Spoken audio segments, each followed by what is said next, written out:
So I'm going to show you how to release the muscles in your hip using a massage ball and a wall. Now it's important to release the muscles in the hip because our hip is a ball and socket and it is designed to move. So when it doesn't move very well, our body still loves to get the jobs done that we want to do, right? And we are masters of compensation. So when this joint that is supposed to be mobile is really stiff, our spine takes the brunt of the activity. It tends to move a lot more than it should, or our knees might do the same thing. Okay, now quick anatomy lesson. Around the hip joint, we've got tons of muscles there, but I'm going to focus on just about 4 of them today. Gluteus minimus muscle is the first one. Now if you can find your hip joint, you can feel it kind of moving around in there. Right above that lives the gluteus minimus muscle, and it's about the size of your fist. If you keep your hand there but open up your fingers, kind of angle them backwards, that's the gluteus medius. If you put your whole hand over your butt, that's pretty much the gluteus maximus. And underneath, pretty deep, is the piriformis. Now that muscle it connects from your hip joint to your sacrum. Your sciatic nerve, which I'm sure you've heard of, travels either through it or nearby. And if that muscle is particularly tight, it can compress on that nerve and cause symptoms down your leg.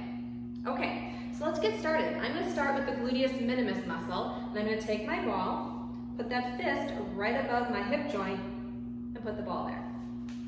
Press it into the wall and just sort of start rolling. You're really just exploring for areas on your body that feel a little tender or tight. If you find a good spot, you can simply do small rolls over it or just press into it. Oftentimes less is more.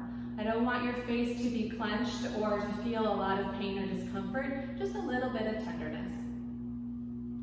Now if we're going to move to the gluteus medius muscle, we're simply going to just move the ball over slightly and kind of turn our body a little bit and explore through there. Okay, gluteus maximus, you'd have your body just parallel to the wall here and put the ball somewhere in your butt. You can roll all over for that one. To get the piriformis muscle, it's simply just deeper. I would just stay in this position and maybe press a little bit more. You can also take your leg for any of these. You can take your legs and move them a little bit. I usually do like hip flexion when I'm in this position, or if I'm off on one of those side muscles, I'll bring my leg in and out like that. You really want to spend about 90 seconds in any area that's particularly tender. Great, thanks.